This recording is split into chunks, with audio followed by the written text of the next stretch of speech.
श्री शिवाय नमस्तुभ्यम। हम सबको पता है कि नवरात्रि का बहुत ही पावन सा महीना चल रहा है और आज है 5 अक्टूबर यानी कि नवरात्रि का शनिवार। साथ ही साथ इस दिन को गुप्त शनिवार के नाम से जाना जाता है और आपको आज रात में एक गुप्त दीपक चुपचाप जलाना होगा, जिससे आपकी पूरी फैमिली, आपका पूरा परिवार हमेशा खुश रहेगा और आपके परिवार के ऊपर माता रानी की कृपा हमेशा बनी रहेगी। अब वो दीपक क्या है, कहाँ पे और कैसे इस पूरे उपाय को करना है, बहुत ही विस्तार से बताऊंगा।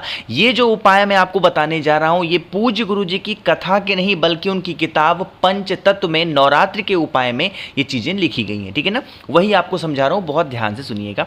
जैसे देखो, आप लोग कभी ना कभी देवी माता के मंदिर में जाते होंगे, चाहे सुबह जाते होंगे कुछ लोग शाम को जाते होंगे, जैसा जिसके पास टाइम होता है। जब आप देवी माता के पास में जाएंगे तो वहाँ पे आपको कुछ दीपक जलते हुए नजर आएंगे, है ना।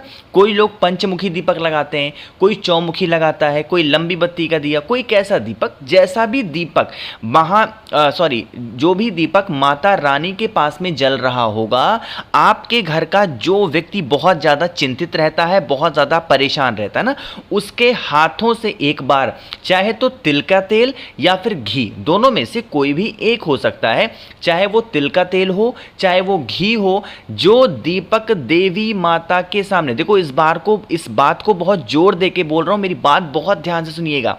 घर से जो भी आप ले रहे हो, चाहे वो तिल का तेल चाहे वो घी, आपको देवी माता के सामने जो दीपक पहले से जल रहा है, उसी दीपक के अंदर ला करके आपको चाहे तो तिल का तेल या फिर घी को डालना है। अब इसमें गुप्त का नाम कहां से आ गया? देखो, जिसने भी दीपक को जलाया है, क्या आपको उसके बारे में जानकारी है? नहीं। तो जिस चीज के बारे में हमें जानकारी नहीं होती है वो क्या कहलाता है? गुप्त। जैसे बहुत लोग दान करते हैं, गुप्त दान, वो अपनी जो पहचान होती है वो नहीं बताते, इसीलिए उस दान को क्या कहते हैं? गुप्त दान। इसी प्रकार से जो दीपक देवी माता के सामने पहले से जल रहा और आपको ये ना पता हो कि वो दीपक जलाया किसने, उसके दीपक में अगर बच्चे का, हस्बैंड का, वाइफ, किसी का भी जिसके जीवन में बहुत तकलीफें हैं, हाथ टच करा के तेल या फिर घी डाल दिया जाता है, यकीन मानिए उनकी फैमिली, उनका परिवार हमेशा खुश रहता है, उनके परिवार में कभी कोई संकट, कोई भी दुविधा, कोई तकलीफ नहीं आती। ठीक है ना।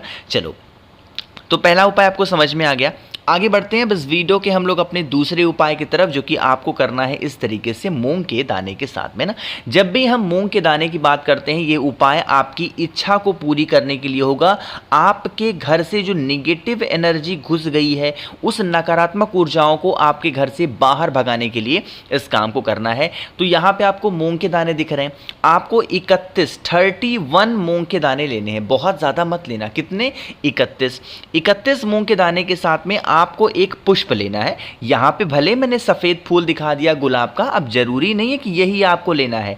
आपके घर के अंदर जो भी पुष्प लगा हुआ है, उस किसी भी एक पुष्प को ले सकते हो। ठीक है ना। फिर आपको एक छोटा सा दीपक लेना, घर में कटोरी है, कटोरी ले लो, कोई सा भी पात्र आप ले सकते हो।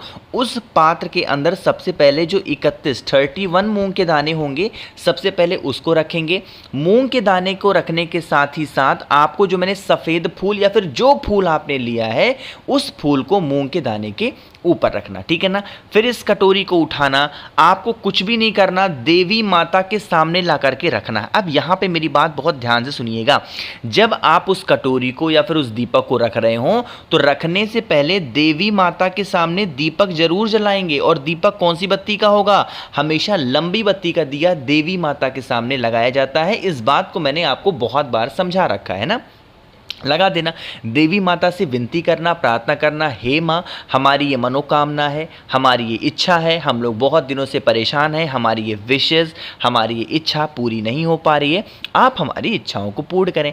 ऐसे प्रार्थना करके उसके बाद में आप इस कटोरी को यहाँ से उठाना, और उठाने के बाद में आपको मैंने पिछली वीडियो में समझाया था कि नवरात्र के दिनों में जो देवी माँ होती हैं, उनका वास कहाँ पे होता है? नीम पेड़ के नीचे। पूरी रात देवी माता के सामने उस कटोरी को रखा रहने दो।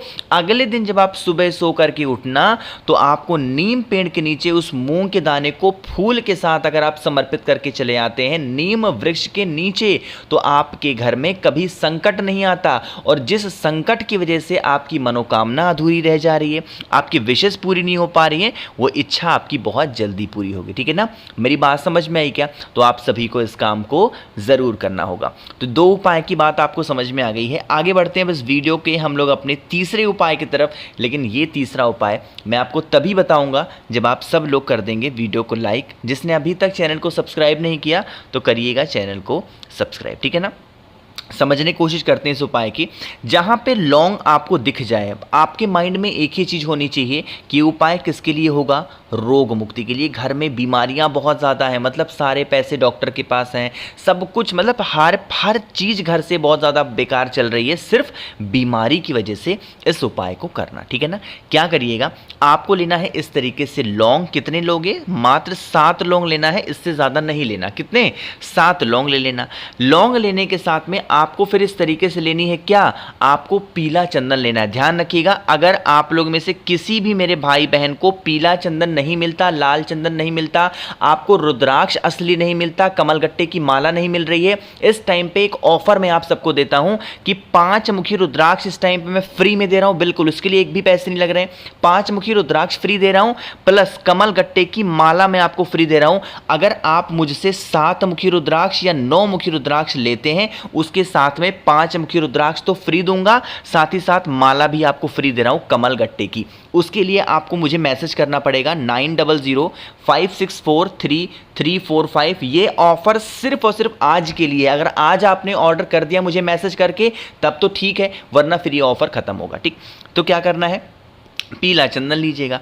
अब इन सभी चीज़ों को लेके पहुंच जाएंगे कहाँ पे? भोले शंकर के शिवलिंग के पास में।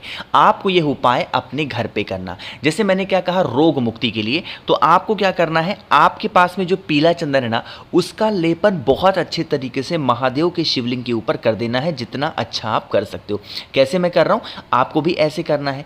पीले चंदन का लेपन करने के बाद में आपके पास में जो लौंग है, उस लौंग को इसी पीले चंदन के ऊपर आपको रखना है। जब आप रख रहे हो तो चंपेश्वर महादेव का ध्यान करेंगे। मैं फिर से बोल रहा हूं, एक बार नोट करिएगा नाम को। चंपेश्वर महादेव के नाम से लौंग के टुकड़ों को रखेंगे। साथ ही साथ जो व्यक्ति घर में आपके बीमार पड़ा है उसका नाम और गोत्र बोलेंगे।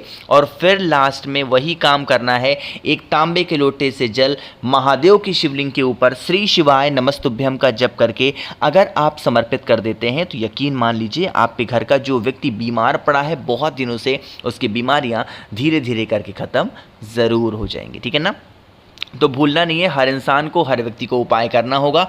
आगे बढ़ते हैं इस वीडियो के सबसे आखिरी और बहुत ही छोटे से उपाय की, जो कि हमारा चौथा उपाय है और बहुत ही आसान सा उपाय है। यह उपाय स्पेशली है क्रोध को ख़त्म करने का। अगर आप पे घर में लोग गुस्सा बहुत करते हैं, हर छोटी बातों को लेके आपस में लड़ते रहते हैं, भिड़ते रहते हैं, चिल्लाते रहते हैं, मारते पीटते, ऐसी कंडीशन है, तो गुप्त नवरात्रि के इस दिन में आपको काम करना है। फिर से आपको लेना होगा पीला चंदन। ठीक है ना, ध्यान रखिएगा, इस उपाय में पीला चंदन हमें सूखा नहीं लेना है। आपको क्या करना है, कोई छोटी सी कटोरी में लेकर के और उस पीले चंदन को आप गाढ़ा कर लेना। फिर आपको 21 दूर्वा लेनी है, गिन करके 21। अगर आपको दूर्वा नहीं मिलती है 21, तो आप कोई भी एक पुष्प भी ले सकते हैं, कोई भी एक फूल ले लो, कोई दिक्कत नहीं। ठीक है ना, इन सभी चीज़ों को लेके पहुंच जाएंगे कहाँ पे? महादेव के शिवलिंग के पास में। आपको एक छोटा सा काम करना है, जो पीला चंदन मैंने दिखाया, उस पीले चंदन का लेपन माता अशोक सुंदरी के स्थान पे अच्छे तरीके से कर देना। चाहे तो आपने फूल ले रखा हो या फिर आपने जो दूर्वा है उसको ले रखी है, तो वो आपको भोले शंकर के शिवलिंग के ऊपर फूल या फिर दूर्वा को समर्पित करना है। और फिर 1 लोटा शुद्ध जल तांबे के लोटे से श्री शिवाय नमस्तुभ्यम का जप करके चढ़ा देना। यही जल बहता हुआ इसी दूर्वा या फिर इसी फूल और चंदन से होता हुआ नीचे गिरेगा। इस जल को यहाँ से रोक करके जो फूल या फिर जो दूर्वा आपने ली है इसी कलश के अंदर डाल करके, और बाद में इस कलश का जो जल होगा अपने पूरे घर में कुंदकेश्वर महादेव, फिर से बोल रहा हूँ नाम को एक बार नोट कर लो, कुंद केशवर महादेव के नाम से आपको इस पूरे जल का छिड़काव अपने पूरे घर में करना है, जितने भी हों वॉशरूम वगैरह को छोड़ करके, ठीक है ना।